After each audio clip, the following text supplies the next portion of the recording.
pero hoy en día el cardiólogo tiene que saber indicar alimentación, tiene que saber indicar actividad física y hay que darle mucha importancia a eso. Entonces, más allá de concordar con lo que se planteó el tratamiento médico farmacológico, creo que es muy importante hacer hincapié en lo que son los factores de riesgo no tradicionales, porque lo otro lo hacemos bien, y mejorar mucho más nuestra práctica en lo que son las indicaciones de terapias no medicamentosas.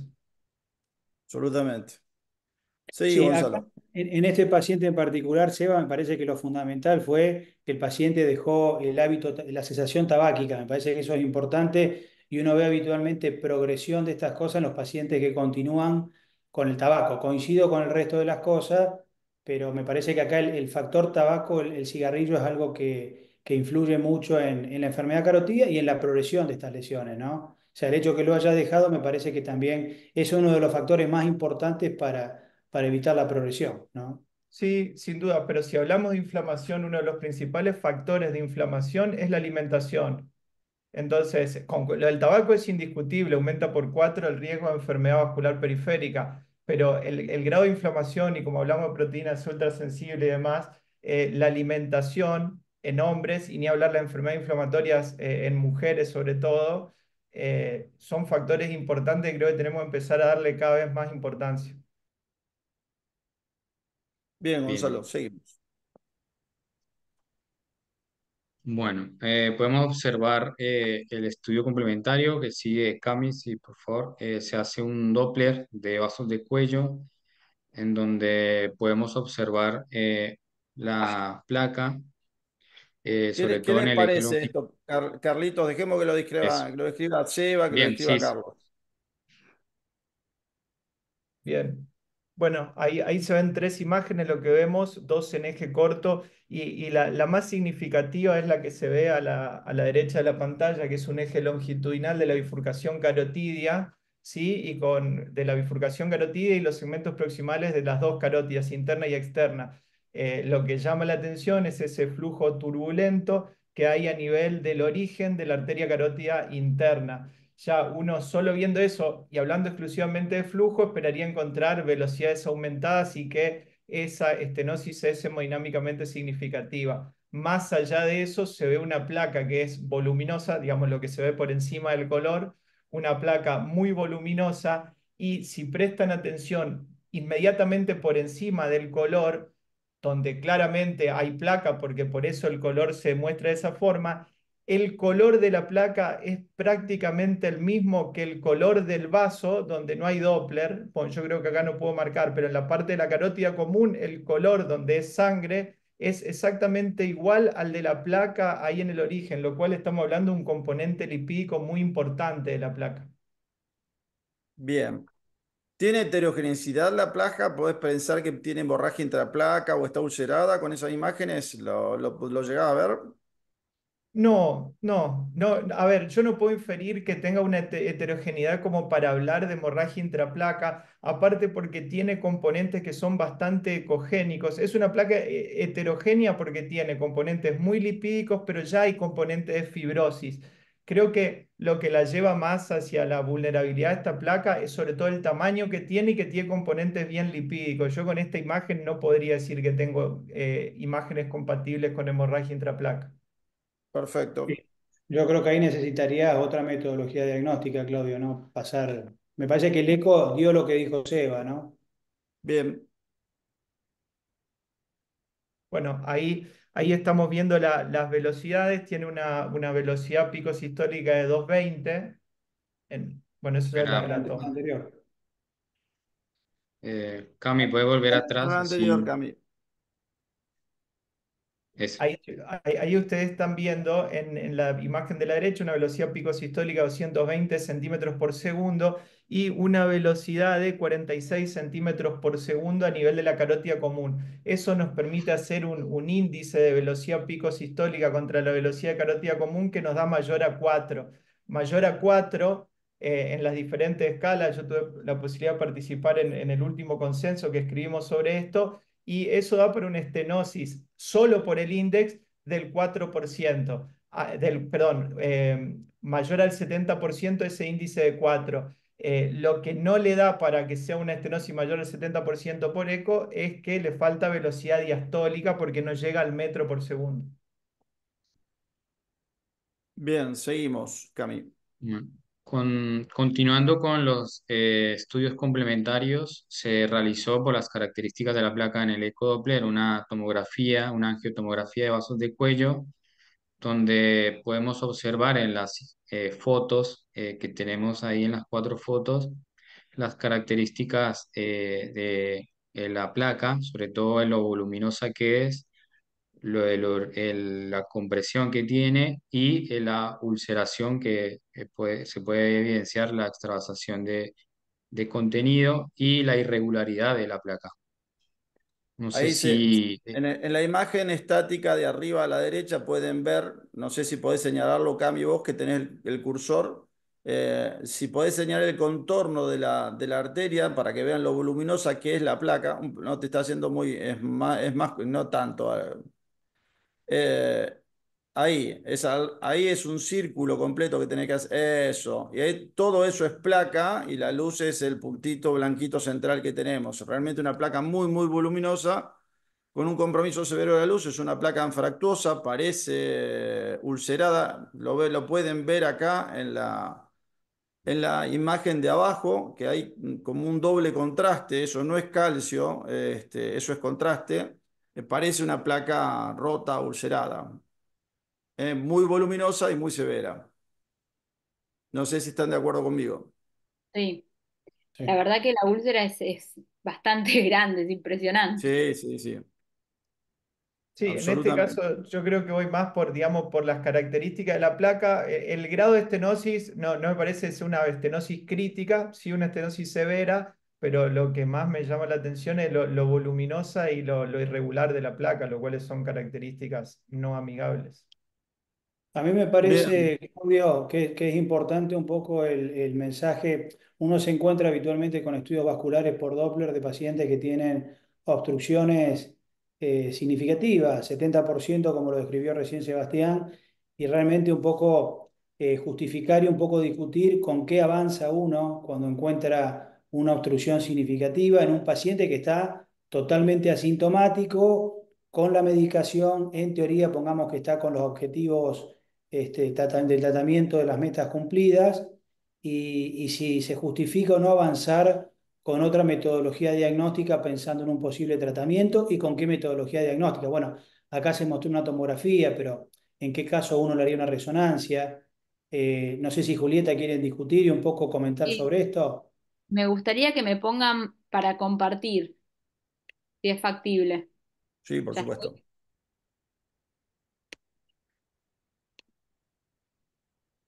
Avísenme si se ve Se ve mi pantalla. perfecto. Sí, sí. O sea, naturalmente el Doppler de vasos de cuello es, digamos, es un estudio que todos tenemos, pero muy operador dependiente. Pero una vez que tenemos un Doppler de vaso de cuello, tenemos que hacer algún estudio que tenga más sensibilidad y especificidad, como la angiotomografía y la angioresonancia. La verdad que, en mi opinión, requiere siempre contraste porque el TOF puede sobreestimar la estenosis. Y si hay más dudas, o sea, si hay discordancia entre Doppler de vasos de cuello y otros métodos no invasivos, uno pasaría a una angiografía digital diagnóstica. Y en algunos casos, resonancia de pared. Bien, acá tengo algunas características, ventajas y desventajas. Bueno, el Doppler es no invasivo, es económico, es funcional, pero lo que ya sabemos es que es muy operador dependiente y a veces, según donde esté en la placa, hay limitaciones. A mí, la verdad que en mi experiencia prefiero la angiotomografía porque es rápida, pero requiere contraste. Y la resonancia de pared, la verdad que muy pocos estudios, muy pocos centros la tienen y además requiere una bobina especial. Pero creo que lo más importante es este cuadro, en el cual se compara el Doppler, la angiotomo y la angioresonancia con contraste con respecto al gold standard, que es la angiografía digital. Y fíjense cómo, digamos, el Doppler de vasos de cuello tiene, por ejemplo, en una especificidad más baja que el resto de los estudios. Así que, digamos, este talón de Aquiles, digamos, del método, además de que es muy operador dependiente, hace que sí o sí, cuando encontramos algo, tengamos que confirmarlo con otro método. Y acá está, digamos, la guía del 2023 europea, en la cual los hallazgos del Doppler, si uno va a intervenir, debería ser corroborado o con angiotomo o con angiorezo. Y ante discrepancia, lo que les comenté, hacer angiografía digital. Sí, Que eso Bien, sería más. te voy a hacer aquí una sí. pregunta, Julieta. Sí. Antes que, digamos, vos tenés un paciente que venís siguiendo con una enfermedad carotidia sintomática. ¿Con qué periodicidad lo seguís? ¿Con imágenes? ¿Con qué lo seguís? ¿Le tenés que hacer imágenes intracranianas? Bien, En a un ver, paciente asintomático, ¿eh? en un paciente asintomático. Bueno, esto está, la evidencia que les voy a mostrar es de la guía de stroke de este año, de prevención primaria, y lo que ellos refieren es que hay que hacer un seguimiento, en este caso con Doppler, cada 6 a 12 meses. Yo realmente, si tengo un paciente que lo seguía por angiotomografía, lo sigo siguiendo por el mismo método. Es algo que, como que mantengo la línea, o sea, lo sigo siempre por Doppler o lo sigo siempre por angiotomografía. Pero, por ejemplo, si el Doppler veo que hay una progresión, ahí sí hago otro método para confirmar, básicamente. No sé qué hacen el resto, con qué periodicidad lo hacen. Sí, a ver, yo, una placa con característica de vulnerabilidad por eco, la sugerencia es seguirla cada 6 meses, sobre todo que el eco es ultrasonido, no tenés mayores problemas. Es interesante lo que planteabas y está buena, creo, la aclaración, porque en el paciente asintomático, donde el Doppler, digamos, uno por Doppler vio y tiene un centro con experiencia en hacer estudios Doppler de vaso de cuello, eh, uno va, o la sugerencia por lo menos de la última guía europea, es que si uno va a intervenir al paciente pase a otro método con contraste y coincido 100% que la tomografía para mí es el método de elección. Porque por ahí muchas veces la conducta acá es siempre ante un Doppler hemodinamia, un Doppler mayor al 60%, pasar sí o sí a la tomografía y por lo menos la última guía no recomienda siempre eso, sí recomienda la discusión de todos los pacientes con enfermedad carotidia asintomática en un equipo y en función de eso tomar decisiones, pero no automáticamente pasar a otro método. Yo creo que coincido, digamos, si uno quiere documentar progresión, yo creo que la tomografía es superior. Aparte es menos operador dependiente.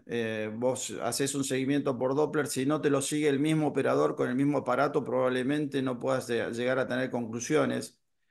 Encima ahora cambiaron la nomenclatura de los informes y no me informan porcentajes, o sea que realmente para seguir la progresión de una placa creo que el Doppler tiene sus limitaciones. Lo que sí, si uno va a seguir un paciente con enfermedad carotidia, con angiografía, con angiotomografía, hay que tener en cuenta que esto tiene contrastes, irradia el paciente y que, digamos, hay que tener un poco conciencia de la dosis de irradiación acumulativa que tienen los pacientes. Los pacientes cada vez hacen más métodos diagnósticos por la columna, etcétera, imágenes cardiovasculares.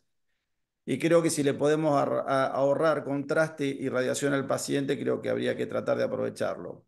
Creo que un Clau, método bueno es que siempre lo siga el mismo operador. Acá quien dio la alarma fue la operadora que siempre había hecho el estudio al paciente. Ella lo venía siguiendo, no era la médica de cabecera, pero lo venía siguiendo y ella realmente fue la que notó un cambio muy importante en las características de la placa y alertó a la neuróloga de lo que estaba pasando. bien, Sí, yo sí, estoy de no acuerdo, pero coincido, Claudio, con el hecho de Sí, hacer una tomografía con tanta frecuencia. Me parece, como decís vos, el tema de la radiación y el contraste a nivel renal en estos pacientes, después uno tiene que pagar un costo con respecto a esto. Yo creo que lo importante es, primero, uno hacer un eco. Si en el eco uno ve, me parece a mí, una obstrucción significativa con una placa vulnerable, uno se plantea si el paciente en estos casos se justifica una revascularización. Y en ese sentido me parece que por ahí, junto con el eco, la tomografía nos va a dar más herramientas para ver si se justifica intervenir o no un paciente asintomático. Ahora, si uno decide que no lo va a intervenir porque la placa no es tan significativa o la placa no tiene características de vulnerabilidad que impliquen un tratamiento, yo a lo mejor vería un eco y una tomografía y si hay una buena correlación trataría después de seguirlo con ecocardiografía, con el mismo equipo y el mismo operador y frente a un cambio, ahí a lo mejor le vuelvo a pedir una tomografía, ¿no? Sí, Bien. y una cosa, quiero aclarar lo que decías, Claudio, porque si bien se cambió, yo creo que se cambió para mejor, porque es algo, y te puedo mostrar la última guía en la que No, pero no, trabajamos. quédate No, tranquilo, te hice picar, Seba, pero no, estoy no, ya sé, completamente de no, ya sé, acuerdo. pero solo para explicar, a ver, justamente porque sabemos que somos operador dependiente, marcamos bien nuestros límites. ¿Cuáles son nuestros límites? Nosotros cuando no hay velocidades aumentadas vamos a cerrar muchísimo, es decir, con placas por debajo del 50% vamos a cerrar. Entonces no tiene sentido poner porcentajes. Ahora hemos mejorado tanto desde el ECO que con placas del 50% para arriba vamos informando de porcentajes de 10 en 10. ¿Qué es lo que pasó en este caso? ¿Qué es lo que nos piden las guías? Y, y una aclaración sola en los equipos. No es necesario que se siga con el mismo equipo en esto en particular. Lamentablemente en nuestro medio lo que estamos acostumbrados es que hay muchos centros que tengan equipos de mala calidad. Entonces, no necesariamente tiene que ser el mismo equipo, pero sí, para hacer esto tienen que ser equipos de buena calidad que lamentablemente por el medio en el que estamos no siempre se cuenta. Bien, y una última pregunta con Claudio, respecto al seguimiento, Julieta. ¿Tenés que pedirle una neuroimagen? ¿Tenés que mirarle, tenés que pedirle una resonancia de encéfalo a, a los pacientes asintomáticos en algún momento o no? Sí, realmente cuando un paciente tiene una placa, digamos, Sí. una carótida, para mí es un paciente que tiene eso en la carótida y en el resto del cuerpo. Entonces hago un screening más global, de hecho pido una angio intra, les reviso la aorta, les chequeo, digamos, cómo está, si tienen enfermedad coronaria, Doppler arterial, digamos, de miembros inferiores, o sea, yo lo tomo como que el paciente tiene enfermedad aterosclerótica, lo que acabo de ver es la punta del iceberg y de ahí para abajo. Con respecto a si le hago una resonancia para ver parénquima, sí, porque aumenta, digamos, el riesgo, digamos, tener, digamos, por ejemplo, secuelas en circulación limítrofe.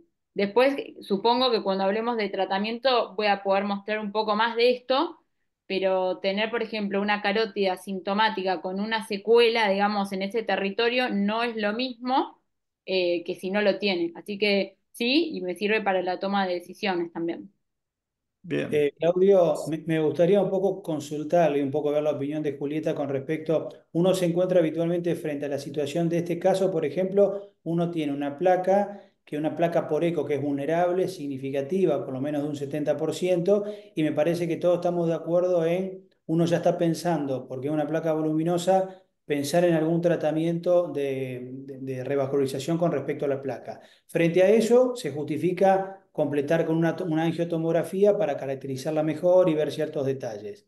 En la práctica habitual vemos pacientes añosos que tienen placas fibrocálcicas, o sea, vemos placas, obstrucciones significativas, 70%, pero las placas son placas frías, con una obstrucción significativa, en donde uno por las comorbilidades del paciente, etcétera, a veces toma una conducta más pasiva y uno no ve progresión y lo deja ahí. En esos casos, porque las guías a veces no lo dejan claro. Uno puede parar con el Doppler de vaso de cuello y no progresar mientras la placa sea fría y el paciente mantenga cierta estabilidad. ¿Cuál es tu postura con respecto a esto? Bueno, creo que no solo yo, sino que la literatura ha cambiado, digamos, la idiosincrasia con respecto a la estenosis versus la vulnerabilidad, ¿no? Pero si el paciente está estable, de hecho tengo pacientes que tienen 90% de estenosis hace 10 años, placas cálcicas, y lo sigo de esa misma forma, digamos. Lo sigo de la Estamos de misma acuerdo. forma. Bien, bien. Bien, llegamos a este punto, entonces tendríamos que ver a este paciente, se le puede hacer alguna optimización de tratamiento médico, pero también obviamente se plantea la probabilidad o la necesidad de intervenirlo. Digamos, ¿qué opinan? ¿Qué opinan con respecto a este caso? Y sobre todo podemos discutir, y acá creo que Julieta tiene la palabra dominante, ¿cuándo hay que intervenir un paciente asintomático? Bien, bueno, obviamente que lo intervendría este paciente. ¿Podría compartir la pantalla? Por supuesto. Bien, bien, les voy a mostrar un slide de una guía europea que me parece que está muy buena, que te lo divide pacientes asintomáticos y sintomáticos, pero bueno, en este momento estamos hablando de asintomáticos. Y ellos hablan de, si el paciente tiene una estenosis de 60 a 99%, expectativa de vida de 5 años o más, anatomía favorable y tiene algún factor de riesgo en la placa, que ahora los vamos a ver, haría revascularización ya sea en darterectomía o con, eh, digamos, angioplastia. Y esto está bueno porque, por ejemplo, las guías nuestras del American Heart de Stroke jamás tomaban en cuenta, digamos, la vulnerabilidad de la placa.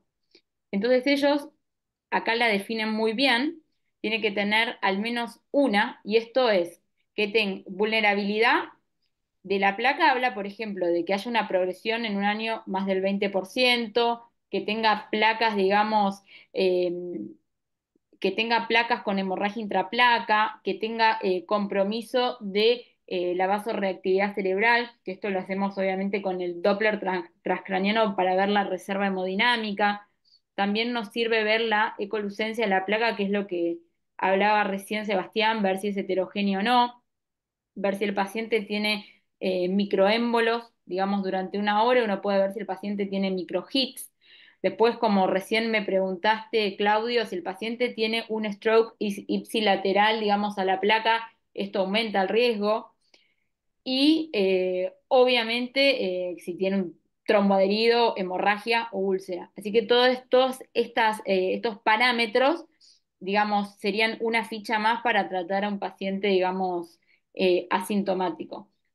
Podría tranquilamente no tratar a un paciente con una estenosis del 90% cálcica, que hace 10 años la tiene, y sí podría tratar una placa del 70% ulcerada y heterogénea. O sea, como que creo que este cambio de paradigma está acertado. Bien, y te hago una pregunta, voy a ir un poco más allá. ¿Qué pasa con el estado cognitivo del paciente? Digamos, la estenosis carotidia, digamos, que genera hipoflujo cerebral. ¿Tiene alguna consecuencia sobre el estado cognitivo del paciente? ¿Qué opinás de la rama del CREST que estudia este aspecto, el CREST H o H? Bueno, con respecto a lo que me estás preguntando, es una de las preguntas pico, digamos, de la guía esta europea que les estaba mostrando ese flowchart. Y ellos muestran evidencia mediante metaanálisis que las personas que accedieron a revascularización no mejoraron este outcome en forma significativa. Así que la verdad es que no es que tengo experiencia de decir, bueno, mis pacientes empiezan a jugar al ajedrez después, digamos, de hacerse la revascularización, pero metaanálisis, digamos, de pacientes revascularizados versus no mostraron diferencias O significativas. sea, por ahora no es criterio para indicar, para inclinar la balanza de revascularizar un paciente. No. Bien. Continuamos con el caso, ¿les parece? Dale, Cami, Bueno, creo que ya está. decidido aquí, mientras volvemos a presentar el caso, digamos, creo que todos estamos de acuerdo que hay que intervenirlo. ¿Qué criterios toman para decidir el método? ¿Cómo seleccionan a un paciente si va a ir a angioplastia o va a ir a cirugía, endarterectomía? Dijimos que Julieta, cuántos años tiene. 66 era, ¿no? Bueno, Sesenta y cinco. en menos de 70, digamos, salvo algunas excepciones, sería lo mismo un método que el otro, pero también importa, digamos, el centro en el cual uno trabaja, obviamente, ¿no? Eso creo que es una de las cosas más importantes. Voy a compartir una pequeña... eh, alguien más está compartiendo. ¿Te puedo compartir algo? Sí, sí. mientras Julieta comparte, creo que la experiencia del centro es crucial. Es algo que, sobre todo en nuestro medio, la experiencia del centro es crucial.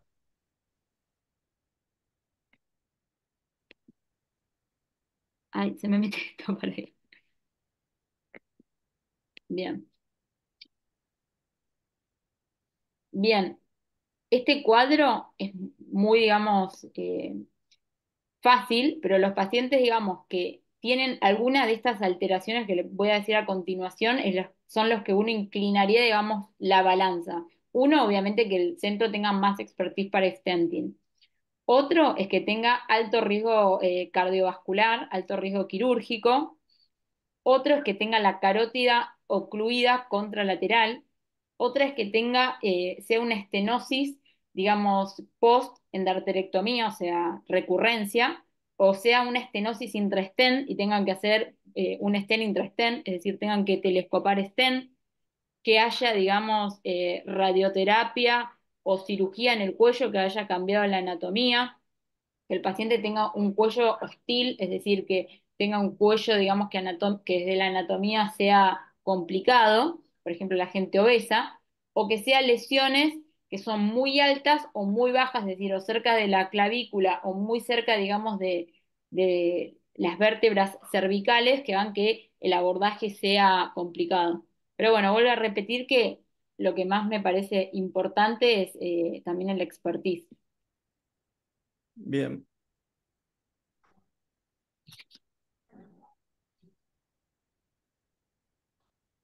Bueno, continuando con los estudios del paciente, en la siguiente podemos observar un corte coronal donde se evidencia la estenosis con un poco más con la ulceración, y en la reconstrucción 3D también podemos observar esa obstrucción, esa estenosis con la ulceración y las características irregulares de la placa. En consecuencia a esto se decide realizar una arteriografía de vasos de cuello Un en donde segundo, se... importante les quiero contar, esto se discutió, como les dije, en el team neurocardiovascular con el paciente. El paciente es médico, pero incluso hemos tenido presencia de pacientes en la discusión no médicos. O sea, se hace una discusión realmente transdisciplinaria donde el paciente también opina y decide. Bueno, y luego de esta discusión, donde estuvieron presentes cirujanos, cardiólogos, neurólogos, cardiólogos intervencionistas, se le dio las dos opciones y el paciente optó por la angioplastia carotidia. Sí, Gonzalo, perdóname. ¿Cómo Bien. retiene contraste, no? Qué llamativo Sí, que es. tiene una úlcera ahí La verdad enorme. que es Sí, sí, increíble. La, impresionante. Parece hasta casi una la- neurita de cómo retiene contraste. exactamente. Pero es una úlcera. Eso está todo dentro de la placa. La placa es enorme, en realidad la placa se extiende bastante más allá de la úlcera. Y no, fíjate que no es crítica la lesión. No es una carótida crítica, pero es realmente fea. Esta es una lesión ya por el contenido que vimos en la tomografía y en las imágenes ecográficas, con un gran contenido lipídico, una placa muy blanda, muy friable, es altamente embolígena y si está ulcerada también, digamos. Estos la hacen de una característica de más riesgo para angioplastia que una placa que esté más limpia y que sea un poco más fibrosa y no tan lipídica. Cuanto más blanda es la placa y cuanto más voluminosa, no solamente necesitas trombo, porque muchas veces lo que emboliza es el propio material de la placa. Bien. Claudio, a mí me gustaría un poco para dejar en claro un comentario, un poco Julieta mostraba la evidencia que uno ve en las guías como clase 2A en cirugía o clase 2B en cardiología intervencionista para tratar estas lesiones. Indudablemente uno no ve una clase 1.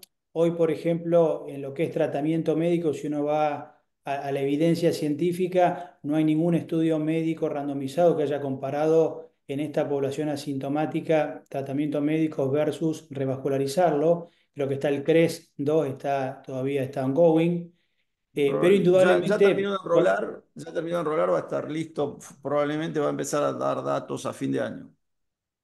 vea, pero indudablemente uno con esta cuestión de medicina basada en la evidencia a lo mejor se puede quedar más tranquilo en una placa fría, pero sin lugar a duda en estas características, lo que uno ve ahí, me parece que todos estamos de acuerdo en tener una conducta un poco más enérgica, ¿no?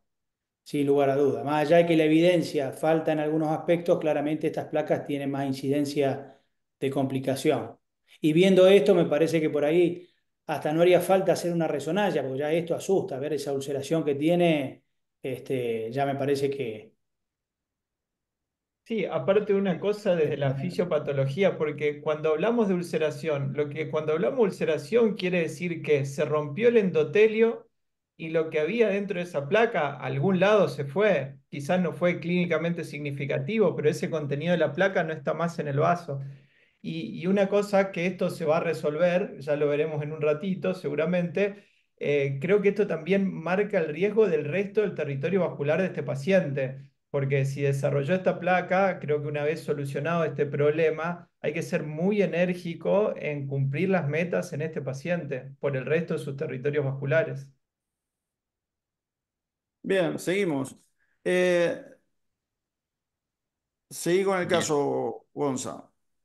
bien. Después, bueno, realizaba un acceso femoral derecho, 7 French, atravesar la obstrucción con una guía de 0,14 y se realiza la colocación del filtro de protección embólica distal, que ahí se está señalando. A continuación, se avanza con el stent, un SIWAR autoexpandible micromallado, en donde se posiciona y se realiza la implantación del stent.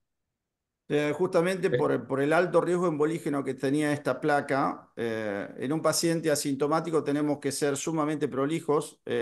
Recuerden que con tratamiento médico los pacientes tienen una incidencia de stroke anual del 1%, o sea que intervenir en un paciente asintomático y complicarlo es una catástrofe. Entonces tenemos que extremar los mecanismos de precaución para no complicarlo. Por eso en este caso elegimos este tipo de stent. Este tipo de stent tiene una malla, digamos, metálica que contiene la placa y después tiene una micromalla de PTFE con poros muy, muy pequeñitos y eso hace que la placa, si se fractura, no se libere, queda contenida entre el stent y la pared y disminuye los riesgos de embolia como complicación de la angioplastia carotidia. Ahí se Bien, remueve el filtro, si querés pasarlo rápido, eso nada más que mostrar cómo se retira el filtro y este es el luego resultado final. resultado. No hay que buscar perfección, fíjense que no queda todavía con una ligera estenosis ahí por debajo del bulbo. Nunca hay que tratar de buscar perfección en angioplastia carotidia, cuanto más exprimimos, más material liberamos. El stent sigue actuando, después el stent vuelve para atrás, tiene mucha fuerza radial, entonces va a continuar expandiéndose. O sea que un resultado como este se considera óptimo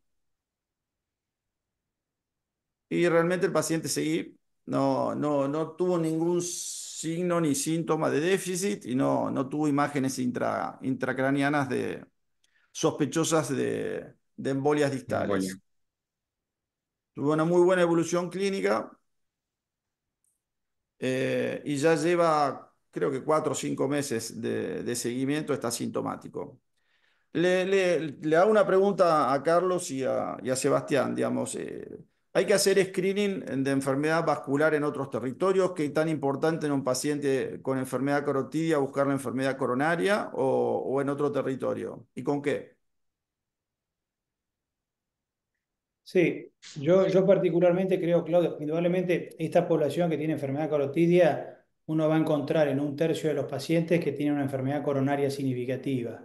En este paciente en particular estaba asintomático, uno presume con electro y eco normal, y si uno va a hacer un estudio y una revascularización en forma percutánea, yo tomaría inicialmente para realizar la angioplastia una conducta conservadora. Después de tratada la carótida, con la carótida tratada, me parece que es una buena opción hacerle una prueba funcional. Si el paciente hubiese sido a lo mejor intervenido para una intervención quirúrgica, por ahí el riesgo de infarto periprocedimiento es mayor, a lo mejor ahí hubiese tomado una conducta un poco más invasiva desde el punto de vista coronario. Hay estudios que avalan a veces cuando uno lo va a operar, si el paciente tiene paciente de alto riesgo, a lo mejor estudiarle en forma geográfica las coronarias, no hacerlo a veces en agudo con una placa de este riesgo, someterlo a una prueba de esfuerzo, pero estudiarlo con una angiografía, si iría a cirugía, ¿no? Como fue angioplastia, me parece que en la angioplastia el riesgo de infarto perioperatorio es menor. Yo en el momento agudo no lo hubiese hecho nada en un paciente asintomático, sí lo haría después de estar tratado con una prueba funcional para tener una valoración un poco más completa. No sé qué opinás, Eva. Sí, sí, concuerdo 100% Charlie con eso y tener en cuenta que en estos pacientes tienen aumentado el riesgo de enfermedad, digamos, enfermedad vascular renal y de enfermedad arterial de miembros inferiores. Y creo que en nuestro medio vale hacer una aclaración, porque si uno va a leer las guías, ponen que el primer método diagnóstico para evaluar enfermedad arterial periférica, sobre todo de miembros inferiores, es el índice tobillo braquial. Y muchas veces nos encontramos en el laboratorio de ecografía que vienen los pedidos de un Doppler arterial de miembros inferiores más un índice tobillo braquial. Esto se pone, son indicaciones tanto de Estados Unidos y de Europa por el costo que tiene el Doppler arterial de miembros inferiores. A ver, el índice tobillo-brazo es un estudio para hacer en consultorio por el médico clínico, lo cual que aquel que lo pueda hacer es un método espectacular y sumamente fácil. Pero si uno tiene que pedir un estudio para valorar enfermedad arterial de miembros inferiores, digamos de novo, no en un paciente que ya esté tratado, hay que pedir un Doppler arterial de miembros inferiores, no índice tobillo braquial. Creo que vale esa aclaración por la fortaleza que le dan las guías al índice tobillo brazo. Coincido totalmente y siempre recuerdo lo mismo. Detectar enfermedad vascular periférica de las piernas, de los miembros inferiores, es pronóstica. O sea, los pacientes que tienen enfermedad arterial periférica documentada, aunque sean asintomáticos y sobre todo si es infrapatelar, si la enfermedad es debajo de la rodilla, tienen peor pronóstico, viven menos, se infartan más. Esos hay que estarle más encima y hay que ser mucho más agresivo con el tratamiento. No significa que hay que intervenir las piernas, significa que es un paciente de mucho más riesgo que tenemos que ser mucho más agresivos con el tratamiento médico. Sí, y es bueno ese dato, Claudio, porque muchas veces esos pacientes no claudican, porque la claudicación es un síntoma muy característico, entonces claudicó, listo, no hay muchas dudas que el paciente va a tener una obstrucción, pero muchos de los pacientes que tienen enfermedad infrapatelar, sobre todo si es crónica, muchas veces no claudican porque generan circulación colateral o tienen ya sea la tibial anterior o la posterior permeables, pero el riesgo sigue siendo altísimo por más que no claudiquen. Bien, bueno, si les parece, pasamos al segundo caso, cambiamos de escenario y vamos al escenario de un paciente sintomático. Bueno, como dijo Clau, este paciente masculino de 73 años, él es hipertenso, diabético, no insulino requiriente, ex tabaquista de jerarquía y obeso. El paciente viene a la consulta con ya un diagnóstico de enfermedad carotidia, tiene una estenosis severa de la arteria carótida interna izquierda, que se da en una internación reciente por un cuadro de AIT. El paciente estaba, bueno, medicado con EMPA 10 miligramos, rosuvastatina, aspirina y clopidogrel, Navila, que es nebivolol, ácido fenofíbrico, vidagliptina y metformina y alprazolam. En Para el un primer, poquito ahí. sí, Sí.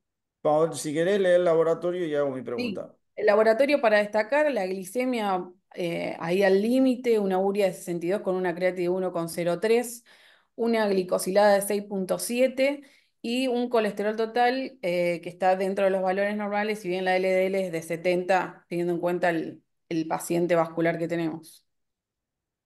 Bien, Julieta, Bueno, este desde el punto de vista de paciente, las metas, digamos, de tratamiento, ¿en qué varía el tratamiento médico de un paciente asintomático con respecto a un asintomático? bueno, ambos dos son de alto riesgo cardiovascular y tendrían que tener metas similares, ¿no? Por ejemplo, acá tenemos triglicéridos muy elevados, tendrían que estar en menos de 150, LDL en menos de 55. E independiente de la hemoglobina glicosilada, también veo que tiene falla renal el Ujú. paciente, así que probablemente se beneficiaría, ya sé que está con empaglifosina, pero quizás en un paciente con enfermedad cardiovascular establecida y stroke, quizás me parece que una droga que le serviría por su protección cardio, nefro y cerebrovascular son los agonistas GLP-1. Sería una opción para agregarle. LDL, lo Bien, mismo, agregarle ezetimibe y quizás omega 3 o algún otro fármaco. Sí, ¿para qué el ácido Buenísimo. Y con respecto a fenofíbrico, la no? antiagregación plaquetaria, este sí tiene clopidogrel. ¿Te parece que está bien? Bueno, lo que pasa es que nosotros usamos, eh, a ver, no por el tema de tener una carótida, digamos, sino porque AIT de alto riesgo o ACV menor solemos usar doble antiagregación por 21 días, pero si pensamos que lo vamos a tratar, obviamente que lo podemos dejar además de esos 21 días más tiempo. Hay pacientes que la familia no quieren hacer nada, aunque la carótida es sintomática, y en lo personal los dejo doble antiagregados. O sea, pero bueno, son las Bien. familias que no quieren hacer nada. O sea que la gran diferencia con respecto a las metas serían las mismas que un paciente asintomático. La única diferencia importante es que acá sí se recomienda la doble antiagregación. Sí, sí, sí. Hay dos trials, uno es el Point, otro es el Chance. De hecho, también hay evidencia con ticagrelor, que es Así el es. Thales, que de hecho el Thales tomó bastante a pacientes con enfermedad aterosclerótica, era un criterio de inclusión, 50% más, así que este paciente si tenía ticagrelor también estaba bien. Bien. ¿Algún comentario, Carlos? Seba. No, coincido con respecto al tratamiento, sí, me parece, por más que tenga un poco alta la uremia, creatinina tiene uno, la empaglifosina está bien, suma, por una cuestión de costo, me parece que en este paciente en particular, si no tiene ahí microalbuminuria que lo justifique, por ahí cambiaría la empaglifosina por semaglutide, me parece que en esta población, estos pacientes vasculares va a tener mayor beneficio. No es un paciente con insuficiencia cardíaca ni con proteinuria, donde la empaglifosina juega un rol importante, entonces haría ese switch por cuestión de costo. Si puede tomar los dos desde ya, pero por cuestión de costo me parece que si tengo que elegir le daría semaglutide. El ácido fenofíbrico, hoy sabemos desde el punto de vista vascular que los triglicéridos, al menos que estén por encima de 500, no tiene mucho sentido dar medicación los fibratos. Por el estudio Promine me parece que no va a agregar demasiado a este paciente que está polimedicado y el resto coincido. Bien, continuamos. Seba, no sé si querés comentar algo más. No, no, iba a decir lo del fibrato que lo dijo Charlie perfecto. Bien, continuamos.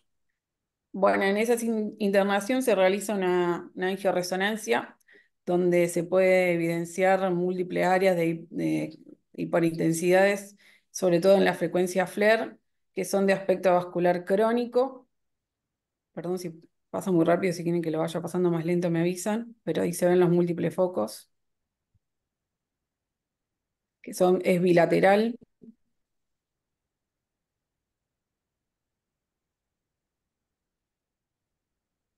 ¿La carótida de qué lado era? Izquierda Porque también. me parece que en el FLAIR tiene como algo limítrofe. Mira, a ver. Ahí, en la anterior. ¿Viste que ahí tiene como una línea? Esas, esas de ahí arriba podrían llegar a ser medias limítrofes, las superiores.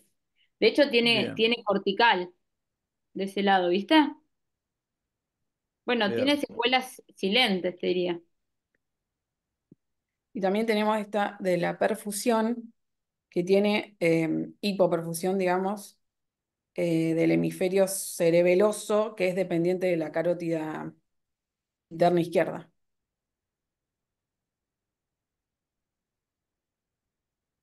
Eh,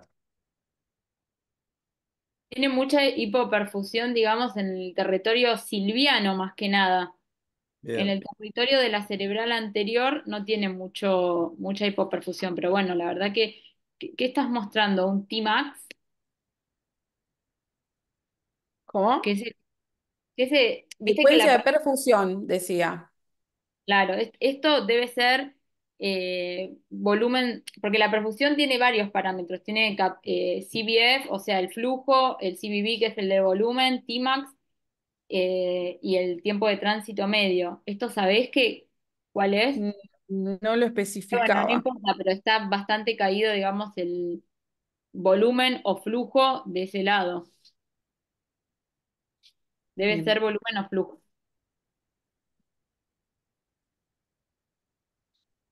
Acá lo que tenemos es la angio de angio-TAC de vaso de cuello,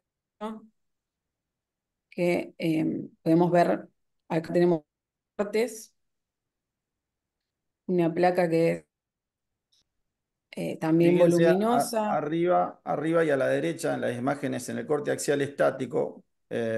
Fíjate si se lo podés señalar, Cami. Ahí, fíjense que es suboclusiva, que es todo suboclusiva. placa y la luz es muy, muy pequeñita. Lo voy poniendo en video. Ahí Esta se va realmente sí, sí es una estenosis crítica. estenosando. No sé si están de acuerdo. Sí. De aspecto filiforme. Acá yo no le veo úlcera, lo que sí creo que es una placa muy voluminosa, también lipídica y realmente suboclusiva. Creo que un poco explica la imagen de hipoperfusión, ¿no? Cerebral. Sí. Este, a diferencia del otro, lo que asusta es su estenosis más que las características de la placa. Bien. Bien, entonces, ¿qué hacemos con este paciente, Julieta? Bueno, creo que no hay duda de que uno lo quiere intervenir a este paciente. De hecho, de 50% en adelante hay evidencia, digamos, que sobra. El tema es cuándo, ¿no? Yo a este Sí, porque, paciente a ver, lo... yo te voy a introducir a lo que va a decir. Pues es muy frecuente que los pacientes, el cardiólogo vea pacientes que han tenido una IT. Y que pasó hace, qué sé yo, un día, pues a veces lo van a ver, en vez de ir a ver al neurólogo, están acostumbrados a ver a su cardiólogo y el cardiólogo dice, sí, bueno, anda a ver al neurólogo, toma, pedir un turno, o el médico de guardia, ¿tienen tiempo estos pacientes para intervenirse? Primero, que un paciente con un AIT es una emergencia médica y el paciente debería quedarse internado. Hay algo que se llama clínicas de AIT, que el paciente puede no internarse, pero al menos debería tener estudios básicos, ¿no? Doppler de vasos de cuello, ecocardio, un electro. O sea, con eso el paciente con un AIT se podría ir a la casa. Pero si un paciente tiene un AIT asociado a enfermedad carotidia, realmente no se puede ir a la casa, al igual que si tiene una estenosis intracraniana, porque tiene alto riesgo de recurrencia. Así que el AIT es una emergencia y más si tenemos que tomar conducta activa, ¿no? Bien. ¿Esto que yo relaté, te pasa, lo ves o solamente lo vemos acá en Rosario? No, eso pasa e inclusive algo peor es que es subestimado por los propios pacientes, ¿no? Pero ante Exactamente. síntomas motores, que por ejemplo, debilidad de una parte del cuerpo, la gente se va a dormir, se toma un vaso de agua, por eso todo, digamos, el awareness que le podemos hacer a la población es muy importante, ¿no? Bien. ¿Y en qué tiempos tiene que ser revascularizado un paciente que tuvo síntomas? Debería hacerlo dentro de las 2 semanas. Si me permiten compartir pantalla, les voy a Sí, claro. mostrar algo.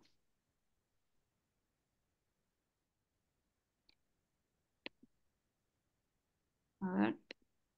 Bien. Para los pacientes que tienen una estenosis del 70% o más, dentro de los 14 días, el número necesario para tratar es de 4, pero hay un beneficio. ¿Ven? Como dentro del intervalo de confianza no está incluido el 1. Dentro de los 14 a 30 días aumenta, digamos, el NNT, pero sigue habiendo beneficio. Dentro de los 30 a 90 días, fíjense cómo el número necesario para tratar aumenta, y, pero sigue habiendo beneficio, pero más allá de los 90 días no habría un beneficio, ¿ok? Pero el tema de los 14 días también viene de la mano de la información que tenemos para pacientes de estenosis de 50 a 69%, que en estos solo se mostró beneficio dentro de los 14 días. Fíjense con una NNT de 7, pero ya en los otros términos no hubo, digamos, un beneficio y fíjense cómo el número necesario para tratar aumenta en forma significativa. Así que esto Un Obviamente, paciente que no tiene una estenosis severa y ya pasó los 90 días, ya no tiene sentido, no tiene beneficio revascularizarlo. la verdad, yo lo hago, porque carótida sintomática es dentro de los 6 meses. Uno podría tratar al paciente dentro de los 6 meses, pero Bien, habría que hacerlo dentro de las 2 semanas y también eh, estudiado es que el ultra early tratamiento, o sea, dentro de las 48 horas, demostró daño también. Así que por más de que exactamente. tengamos, no sé, al hemodinamista, y tengamos, o al cirujano, tampoco más rápido es mejor, porque normalmente en esos momentos hay cambios hemodinámicos en el momento hiperagudo, entonces uno podría generar daño por reperfusión. O sea, está bueno temprano, pero no tan temprano. Bien. Claudio, me gustaría preguntarle un poco a Julieta, me pareció interesante lo que decía con respecto al manejo de la IT. A veces uno ve paciente que ha tenido en consultorio una IT y uno tiene la factibilidad de hacerle un electro, descarta FA, le hace un eco, no hay cardiopatía estructural importante, vemos el vaso de cuello que no hay una obstrucción significativa, uno lo doble y anteagrega y perfectamente en forma ambulatoria lo puede hacer una consulta después con el neurólogo. O sea, eso es algo que realmente uno lo podría hacer descartando estas cuestiones básicas. ¿Estás de acuerdo?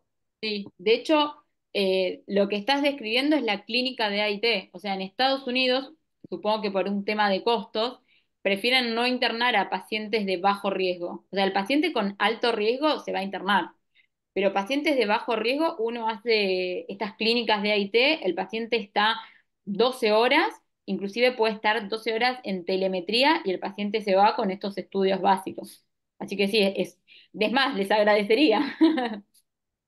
No, esto es una cuestión porque a veces un poco los sistemas de salud están saturados, la internación no hay cama y realmente uno descartando estas cosas realmente simplifica a veces un poco esta situación frente al paciente, ¿no? Me parece que es algo bueno, uno tiene evidencia y se hace en el mundo, ¿no? Está bueno saberlo.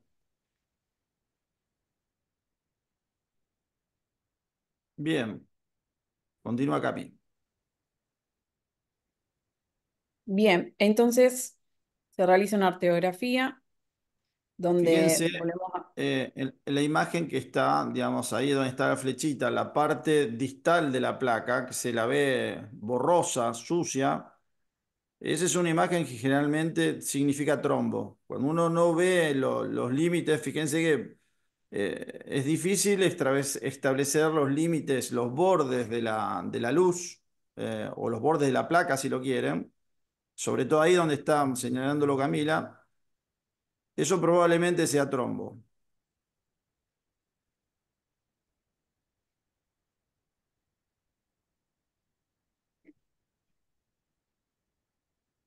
Y Las realmente era una imágenes placa también intracraneanas, crítica, crítica, ¿no?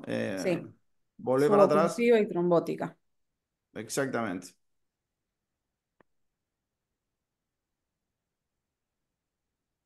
Bueno, esto no, lo voy pasando Ahí, medio rápido, Clau, pero la básicamente anterior, lo sí, la mismo. anterior creo que, fíjate que había cierta diferencia de flujo entre un hemisferio y el otro. Creo que vale la Ujú. pena mostrarlo.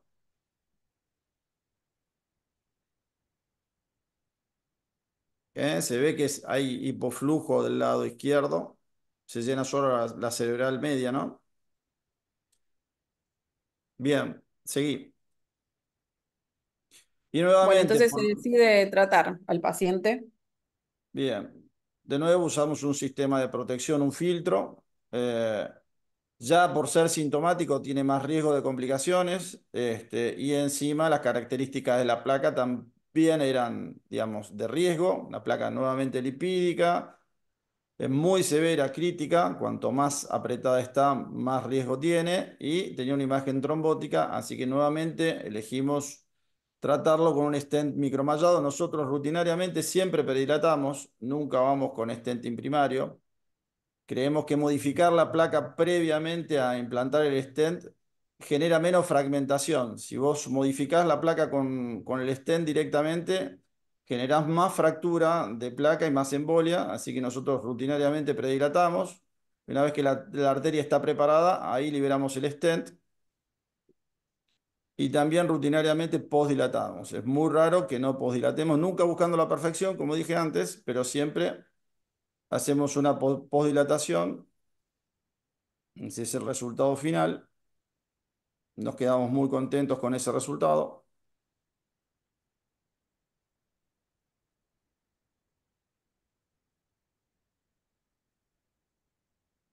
Y creo que hay una notable mejoría en el llenado de las arterias intracraneanas, ¿no? Un tema de estos pacientes que me parece importante destacar es el manejo hemodinámico cuando están en el post-procedimiento, ¿no? Por el síndrome de Absolutamente. reperfusión. Entonces, Absolutamente, estos pacientes hay que tener mucho cuidado de que no estén hipertensos en el post-intervención. Hay que estarles muy encima, justamente por lo que dice Julieta, que el síndrome de hiperperfusión es una complicación grave.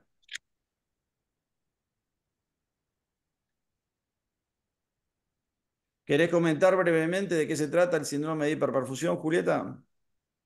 bueno, los pacientes mayoritariamente los que tienen estenosis severas o críticas tienen, digamos, una autorregulación cerebral, es decir, arteriolas, que suelen estar en estado de vasodilatación.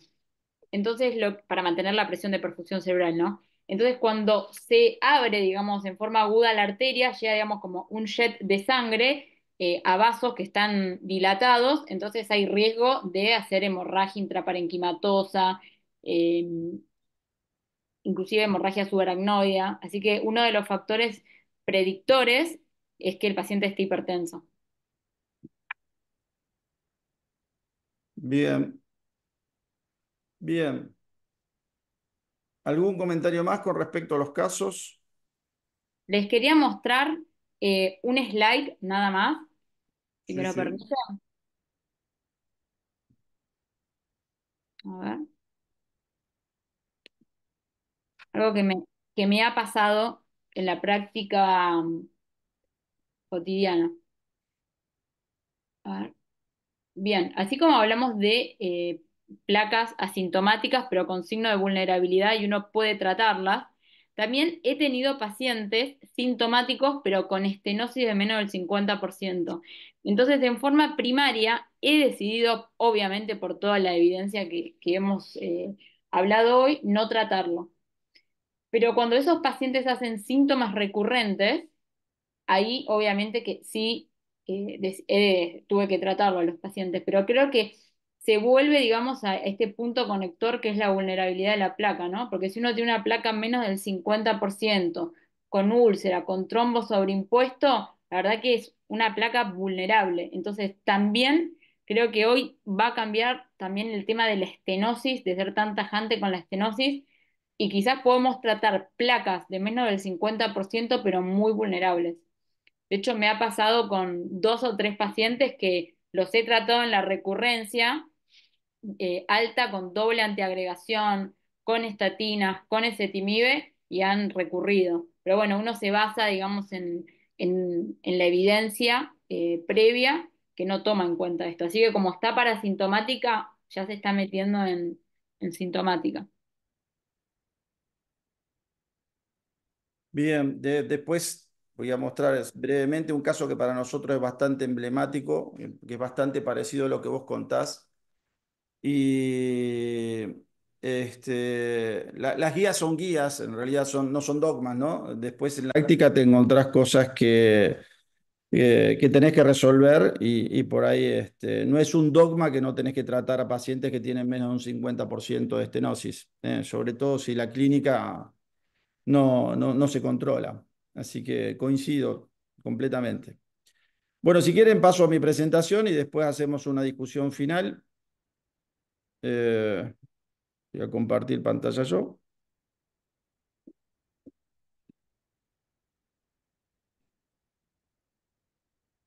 Díganme si se ve. Sí, ¿Se sí. ve? ¿Se ve? Bueno, nada más, no voy a repetir lo mismo que dijeron, pero tratamiento, realmente si uno quiere tratar enfermedad carotidia, la meta tiene que ser esta, no más o menos. Que yo te diría que arriba del 70-80% de los casos, uno que recibe el paciente enfermo, porque nosotros recibimos el paciente enfermo y lo tenemos que intervenir, te diría que en su inmensa mayoría no están óptimamente tratados. Tratamiento médico óptimo es óptimo. Para eso sí, realmente, si ustedes quieren tener una incidencia de stroke de menos del 1%, del 1% pacientes asintomáticos, esto es lo que deben lograr. Si no, lo están dejando al paciente en un grado de vulnerabilidad. Y coincido con Julieta que la meta hoy, no sé qué opinan Carlitos y no, pues no todas las guías lo recomiendan, es tratar de buscar un colesterol LDL menos de 55. De eso no hablamos, no sé qué opinan Carlos y Seba. No, estamos de acuerdo. Estamos de acuerdo.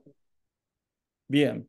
Y por supuesto, todo lo que dijo Seba, yo absolutamente de acuerdo. Pero bueno, tratamiento médico es para todos, para el sintomático y para el asintomático. Y óptimo es óptimo. Ese es el primer mensaje. Segundo, lo pongo en rojo, la enfermedad carotidia sintomática, porque acá tenemos que actuar rápido. No voy a repetir lo que dijo Julieta, pero ¿por qué hay que actuar rápido? Porque la incidencia de recurrencia es muy alta a los 30 días. Si ustedes se duermen y no tratan estos pacientes, estamos hablando de pacientes que tuvieron síntomas por enfermedad carotidia, hay que revascularizarlos rápidamente, no antes de los 2 días. Estas guías recomiendan 7 días, pero bueno, coincido con la regla de los 14 días y en la pérdida del beneficio cuanto uno más se estira. ¿Está? Y fíjate acá, en lo que decía Julieta, las guías le dan una recomendación clase 3 a lesiones del menos del 50%, pero en la práctica a veces nos vemos obligados a tratarlas, a intervenirlas. Ahora pasamos a los asintomáticos y lo ponemos en verde, porque es un escenario más tranquilo, pero que sea más tranquilo, porque es tranquilo porque tiene una incidencia de ACV anual muy, muy baja, con tratamiento médico óptimo. Pero estar tranquilo no significa hacer la plancha, ¿eh? Es un paciente enfermo y hay que estar atentos. Y tenemos que realmente monitorear las cosas que pueden llevar a que se revascularice. Ninguna de estas cosas que voy a nombrar es determinante, pero son todos factores que uno tiene que integrar para saber si un paciente tiene que ser intervenido cuando todavía es asintomático. Y la severidad todavía sigue siendo importante. La tasa de eventos aumenta cuanto más severa. No tenés que intervenir en una lesión porque es severa, pero ten en cuenta que cuanto más severa, más riesgo va a tener el paciente. Y después todas las características que nombró muy bien Julieta, no las voy a repetir, son las que tenemos que tener en cuenta en el momento de decir, bueno, mira, acá el paciente o porque no adhiere al tratamiento médico o porque a pesar de adherir al tratamiento médico la lesión sigue progresando, este paciente lo voy a tener que intervenir. Como nombramos, vamos a tener información prontamente cuando se publiquen los primeros resultados del CREST-2, que está comparando tratamiento médico versus endarterectomía o angioplastia en pacientes asintomáticos, y después también lo que nombré, el CREST-H, que está evaluando la revascularización en pacientes que tienen estenosis carotidia suboclusiva con hipoperfusión cerebral y están comparando tratamiento médico versus revascularización. Y realmente, bueno, por ahora no es un indicativo de intervención, pero esto genera bastante expectativa en toda la gente que se encarga del manejo de esta enfermedad. Esto ya lo dijo Julieta, quiénes son los pacientes y cómo tratar de seleccionar endarterectomía versus angioplastía. No me voy a detener en esto, ahora voy a empezar a hablar ya específicamente de la angioplastía, que ustedes saben que fundamentalmente el gol estándar todavía se sigue considerando la endarterectomía. La angioplastía carotidia viene corriendo una carrera bastante atrás, pero gracias a la mayor experiencia de los operadores, a la mejor selección de pacientes, al desarrollo de nueva tecnología, año tras año se vienen publicando resultados de estudios que demuestran cada vez más seguridad y eficacia del método con cada vez menos tasa de complicaciones perioperatorias. Eh, Ustedes saben que clásicamente, Carlito, ¿levantaste la mano? No, no, no. Está bien. Ah, perdón. Digamos, estos son metaanálisis clásicos, son estudios bastante antiguos, con angioplastia, con tecnología antigua, comparado versus la endarterectomía, pero sabemos que en general la angioplastia carotidia tiene un exceso de stroke comparado con la endarterectomía y la endarterectomía tiene un exceso de infarto agudo de miocardio comparado con la angioplastia. en los estudios, me quedé más modernos, perdón. En estudios más modernos esto ya no es así, ya se toma en cuenta también el infarto como endpoint final y fíjense que en los estudios más modernos con cirujanos experimentados y con intervencionistas experimentados, esta diferencia global no fue importante, pero siempre como estamos tratando el cerebro, el hecho de que la angioplastia carotidia tenga más riesgo de stroke periprocedimiento siempre ha sido probablemente menos preferida que la endarterectomía. Eh, Uno de los progresos más importantes para mejorar estos resultados durante las intervenciones cerebrales fueron los sistemas de protección cerebral. Los filtros que colocamos más allá de la obstrucción, que avanzamos plegados y los desplegamos por encima de la obstrucción. Eso tiene la función de contener los fragmentos de placa que se desprenden en el momento de la angioplastia y la liberación del stent y ha disminuido casi a un quinto la mitad de los eventos periprocedimientos. Y el procedimiento, digamos, el sistema de protección más efectivo descrito hasta el momento es el MoMA, que es un sistema de protección cerebral, que realmente es un clampeo de la carótida, ocluyendo la carótida primitiva y la carótida externa, se revierte el flujo. Entonces uno realiza la angioplastía con flujo completamente revertido, lo que se libera no va a un filtro que está ubicado en el extremo proximal del dispositivo. Y comparado con los otros filtros, fíjense que produce mucho menos impactos medidos con Doppler transcraniano y fíjense que la incidencia de stroke periprocedimiento usando este método es realmente muy bajo. Eh, Está descrita la combinación de la oclusión proximal, o sea, utilizando MoMA más filtro. Esto es una pesadilla para los auditores, pero aparentemente sería aún más seguro si uno quiere y tiene plata para gastar, utilizar el sistema de protección proximal en combinación con un filtro de protección distal. Hay trabajos que lo respaldan. Lamentablemente, el sistema de protección cerebral proximal, el MoMA, no está entrando a la Argentina. Hay algún problema que yo creo que tiene que ver con la rentabilidad. No, como es un poco más caro y no lo vendían, lo dejaron de traer. Pero bueno, estamos haciendo presión para que Medtronic, que es la firma que lo distribuye, lo vuelva a traer a la Argentina. Ahora bien, el problema de las complicaciones periprocedimiento en la angioplastia no se producen solamente en el momento del procedimiento. Cuando ustedes leen un trial, generalmente leen eventos a 30 días. Y fíjense que la mayoría de los eventos, y esto estamos tomando en cuenta el estudio Capture y el CREST, solamente durante el procedimiento se producen un 20 a 40% de los eventos. El resto de los eventos neurológicos se producen en los 30 días. ¿Y por qué pasa esto?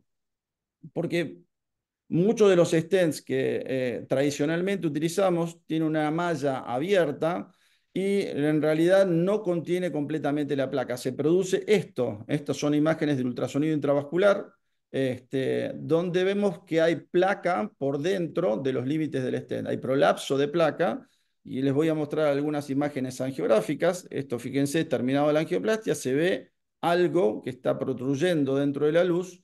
Y eso es que el stent no contiene completamente la placa. Ya hace tiempo que aprendimos que los stents que tienen malla más cerrada tienen menos incidencia de complicaciones. Nosotros lo venimos utilizando rutinariamente desde hace muchísimos años. El stent de malla más cerrada hasta el momento es el carotid wall stent, o era el carotid wall stent, que tenía algunas características que lo hacían desfavorable porque era para manipular y para implantarlo era un poco más difícil que los otros, no se adaptaba a las curvas, pero sin embargo tenía beneficios clínicos evidentes con respecto al otro y la mayoría de la gente venía utilizando este stent.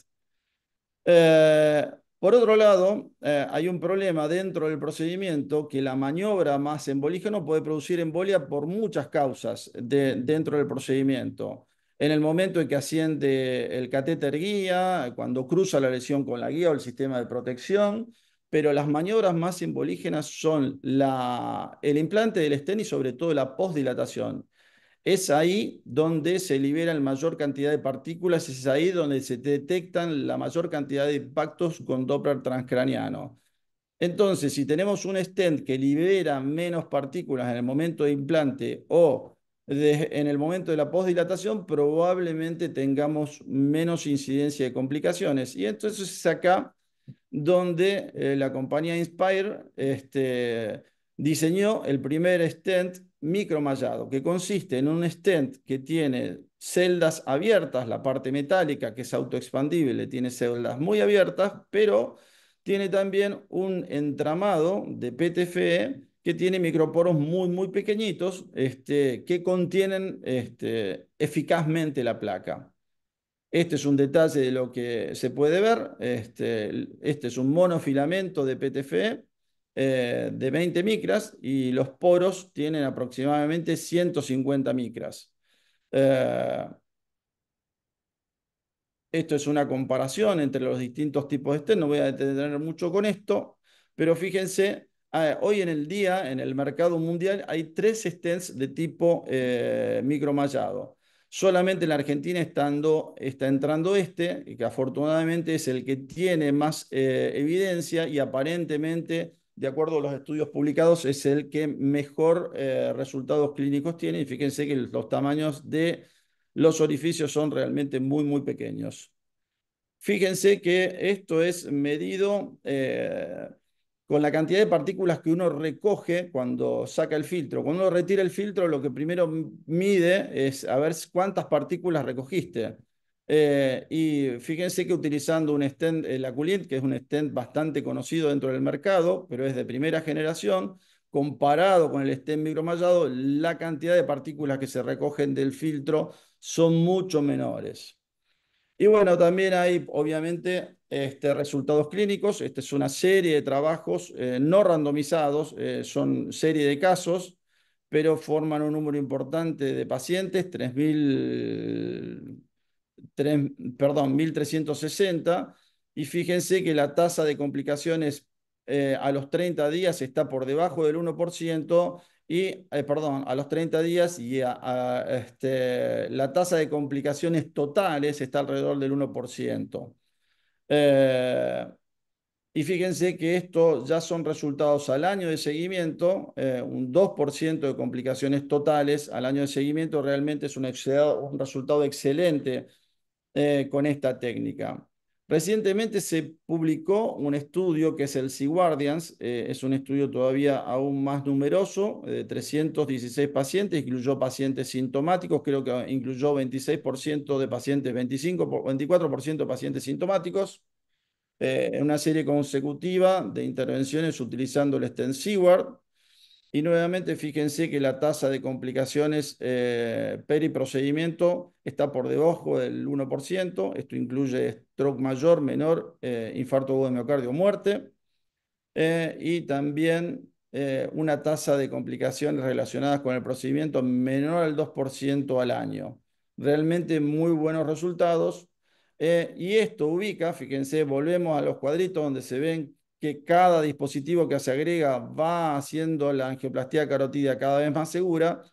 Sería el dispositivo que reporta menos incidencia de complicaciones hasta el momento. La angioplastia con este stent micromallado. Eh, Esto es a 30 días, esto es a un año también. Bueno, se comparó, aparecieron los metaanálisis ya con esta evidencia y se comparó los resultados de los stents micromallados con los stents de primera generación y fíjense que los resultados se inclinan en forma muy favorable a los stents micromallados, menos incidencia de stroke, menos incidencia de stroke ipsilateral, del evento combinado infarto, muerte o stroke. La reestenosis también fue menor. Y se compararon también los stents micromallados con los stents de primera generación, de celda cerrada y de celda abierta. Y nuevamente anduvieron mejor en este metaanálisis los stents micromallados, notablemente mejor. Y bueno, y este es el enfoque un poco más, vamos a llamarlo disruptivo o provocativo, Este metaanálisis compara la angioplastía carotidia con stents de segunda generación micromallados versus endarterectomía. En este metaanálisis se toman resultados de pacientes con endarterectomía de los estudios randomizados hechos a partir del año 2003 comparado contra angioplastia y también de la base de datos que es la Vascular Quality Initiative de la Sociedad Americana de Cirujanos Vasculares.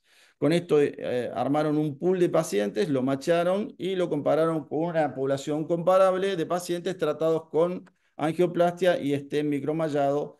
Y para sorpresa de todos, por primera vez se publica un estudio donde la angioplastia carotidia le da mejor que a la cirugía, disminuye stroke, disminuye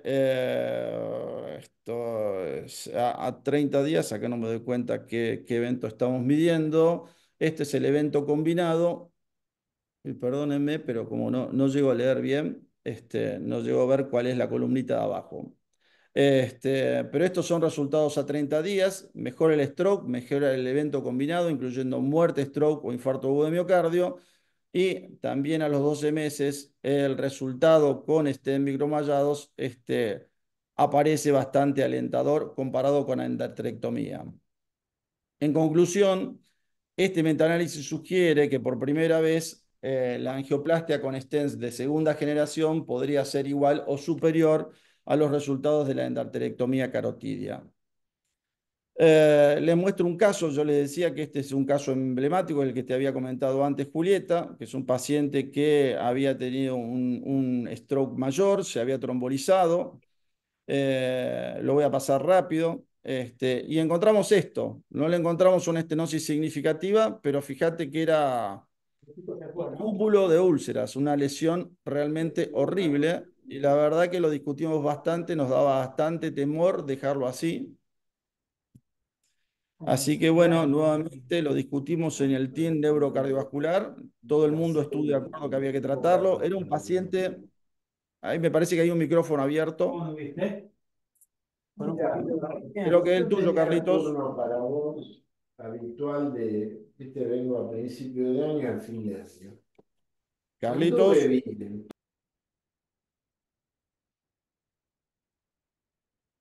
perdón.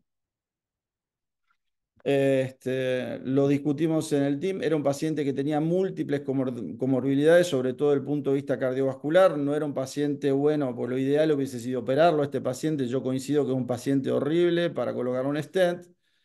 Pero bueno, nos tocó a nosotros. Realmente nos tiramos la pelota con los cirujanos porque ninguno lo quería tratar. Y le terminamos colocando un stent micromallado. Fíjense que en el aspecto, acá ya está el stent colocado, las úlceras están por fuera del stent, pero están excluidas. El aspecto angiográfico no cambió mucho, pero ya no hay un contacto de la placa con la luz de la arteria. Este paciente anduvo muy bien. Este se fue el resultado final y este es el Doppler de control que fue hecho algunos meses después y realmente nos dejó muy satisfechos. Bueno, este es otro caso, lo voy a pasar bastante rápido. Este lo hicimos ayer justamente. Las imágenes son bastante malas porque las saqué con el celular, pero bueno, este es un paciente sintomático que volvimos a utilizar el stent Seward, una placa que está ulcerada ahí. Después se me superpuso, se me desacomodaron las imágenes, les pido perdón. Acá está mejor, perdón. Este es el caso y este es el resultado final. Pero bueno, para completarle un poco y no solo hablar del stent micromallado, les comento que hay otras alternativas de protección porque uno realmente puede generar embolias durante el procedimiento llevándose por delante los ateromas que están en el callado o en la carótida proximal al segmento que vamos a tratar. Entonces y lo tenemos que mencionar, hay una técnica que se llama TICAR, que consiste en una punción percutánea de la carótida común, de la carótida primitiva en el cuello. Este sistema también utiliza un sistema de protección proximal de balones que ocluyen la carótida y revierte el flujo y se lo devuelve al paciente. Y realmente este sistema a mí me parece, tengo mis dudas con respecto a la punción del cuello, después lo podemos hablar, pero realmente tiene resultados clínicos muy, muy buenos. nuevamente tienen incidencias de complicaciones realmente muy, muy bajas y esto puede llegar a ser alguna alternativa a pacientes en los cuales encontramos esta carga atenomatosa en el callado aórtico o en el origen de los vasos de cuello. Nuevamente, todos publican su cuadrito. Fíjense que el estudio Roadster también muestra que tiene las menores complicaciones que todos los dispositivos. Eh, y bueno, y finalmente para mostrarles las últimas novedades, ustedes saben que las arterias calcificadas son realmente una pesadilla y a veces son una contraindicación para angioplastia carotidia. Saben que en territorio coronario y en territorio periférico venimos usando la litotripsia intravascular y si bien esto es algo bastante preliminar, ya hay algunas series de casos utilizando litotripsia para tratar lesiones calcificadas. Una de las características que tiene la litotripsia, a diferencia de otros métodos que utilizamos para tratar lesiones calcificadas, es que no genera embolias distales. La placa se fragmenta, pero los fragmentos no se desprenden. Eso está validado en territorio coronario, está validado en territorio periférico.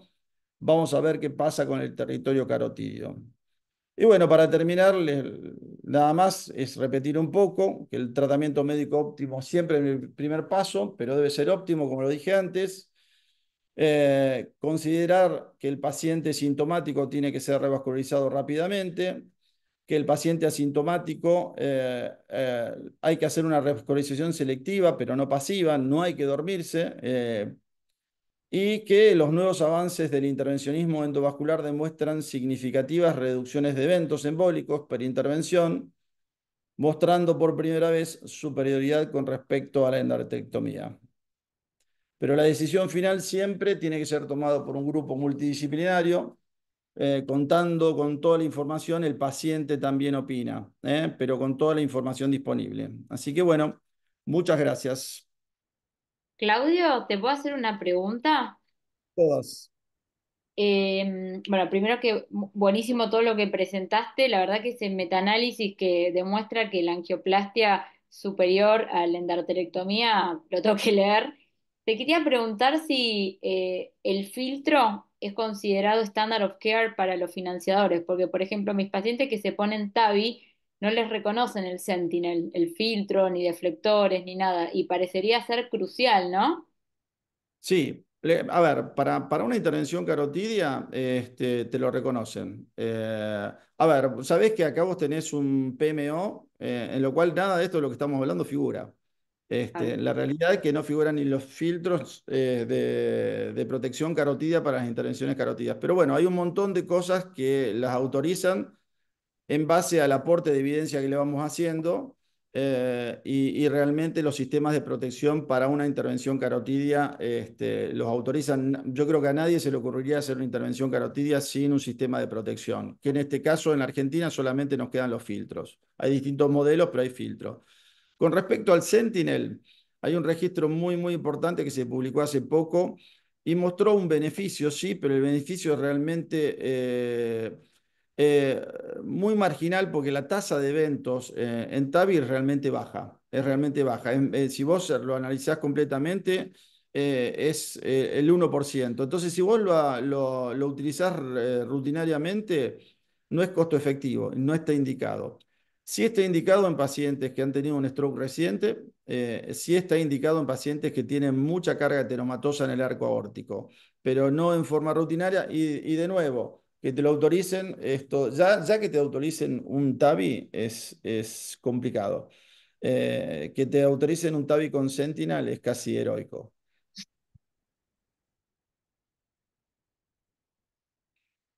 Seba, creo que hay una pregunta en el chat, a ver. No, no, era Carlitos que se despedía. Seba, ¿algún No, comentario? bueno, felicitaciones por la presentación, Claudio, y por todo el webinar, estuvo buenísimo. Dos comentarios. Uno respecto a la clínica.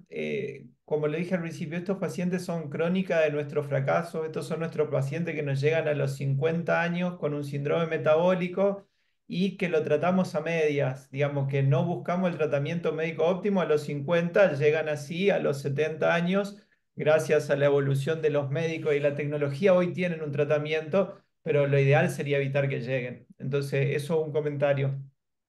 Y el otro, desde lo que me toca de las imágenes, eh, está bien que el eco es operador dependiente, pero creo que hay que exigirle a los centros que tengan operadores a la altura de los desarrollos. Así como vos mostraste perfectamente cómo tratás a los pacientes, los que hacemos eco hoy podemos tener una calidad muy buena. Entonces no hay que conformarse con ecos malos, y hay que exigir a los centros porque hay muchísima evidencia que las cosas se pueden hacer muy bien. Y reforzar que creo que en nuestro medio el estudio pedir, una vez que uno diagnosticó una estenosis carotidia, si tiene que ir por otro método, es la tomografía, porque hay mucha variabilidad en eso, muchas veces se piden resonancia, está ese concepto de pedir resonancia sin contraste, y la verdad que no es un buen método la resonancia sin contraste comparado con la tomografía. Así que eso, y felicitaciones a todos, y Julieta por tus intervenciones brillantes. Yo te voy a pedir, Julieta, un último comentario y tiene que ver con tu actividad. Quiero que no, si ustedes la escucharon detenidamente, Julieta maneja tiene un manejo de la medicina vascular que no la tiene un neurólogo cualquiera, porque ella es neuróloga vascular. Entonces, yo te voy a hacer dos preguntas. Que nos cuentes qué tipo de entrenamiento, qué diferencia un neurólogo vascular de un neurólogo que no es vascular. Y la otra, que cuándo tiene que mandar un cardiólogo, un paciente con enfermedad carotidia sintomática, a que vea a un neurólogo. Bueno, neurología vascular es un fellowship que se hace después, digamos, de la residencia y uno está en una unidad de stroke, puedes ir a hemodinamia, haces consultorio, o sea, tu vida dedicada al stroke. Y realmente eh, el tema de una carótida siempre se trabaja en forma multidisciplinaria. Yo, por ejemplo, también le derivo a mis pacientes al cardiólogo con enfermedad carotidia, porque vuelvo a decir, el paciente que tiene enfermedad carotidia, por ejemplo, si yo ya lo traté en su internación, yo después lo mando al cardiólogo, porque necesito que le haga, digamos, un screening general de enfermedad aterosclerótica sistémica. Pero, por ejemplo, una carótida asintomática, está bueno que nos lo manden, porque creo que por definición somos gente obsesiva los neurólogos. Entonces, es como que les preguntamos cosas que quizás para otros no es importante. Por ejemplo, dejó de ver con el ojo en algún momento, o sea, buscamos el AIT, ¿entendés? O sea, es como que somos muy minuciosos en eso y está bueno el trabajo en equipo. Yo también, a la inversa, derivo siempre a cardiología. De hecho, ahora creo que está como más en boga, digamos, el equipo cerebro-corazón, ¿no? Yo veo más los congresos, digamos, de cardio que los de epilepsia, por ejemplo. O sea, es como un continuum, digamos, de la enfermedad cardiovascular. Entonces, yo sé, no sé, última guía de fibrilación auricular la leo, y no así quizás esclerosis múltiple. Es un continuum, creo. Entonces, se trabaja en equipo. Excelente. Cami Gonza, ¿algún comentario final?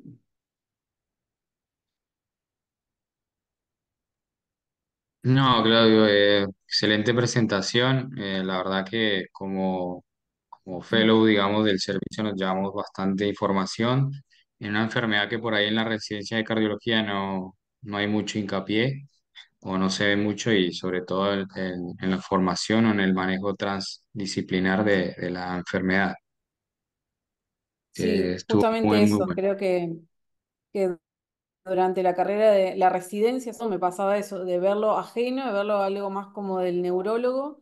Y bueno, ahora desde que estoy en hemodinamia, hacerlo, tener esa integración a un paciente que es completamente vascular. Y bueno, y con lo que hemos tenido nosotros y que vemos nosotros en la sala, cada vez más pacientes y mejores resultados. La verdad que es un tema que va a seguir dando mucha información y que nos va a seguir creciendo, ¿no? Y bueno, Julieta, felicitarte primero por todos tus aportes, y que es muy, muy cierto lo que decís, que es fundamental para estos pacientes no separarlos, digamos, de lo que es cerebral, vascular, es un todo, y de la mano con neurología y cardiología nosotros, por lo menos en nuestro equipo, se trabaja muy bien. Bueno, muchísimas gracias a todos. Muchísimas gracias, Julieta, que sos nuestra invitada especial. Realmente coincido con Camila. Realmente muy buenos todos tus aportes, así que esperemos tenerte pronto en una nueva reunión. Le vamos a agradecer a Guadalupe, a la doctora Aurora, por recomendarte. Así que muchísimas gracias, Seba, Gonza, Cami, y gracias a todos los que se quedaron hasta el final. Muchísimas gracias y bueno, hasta el año que viene, porque no creo que hagamos nada hasta el año que viene. Así que nos encontramos el año que viene. Feliz año. Nos vemos. Chao, feliz Chao. año. Saludos.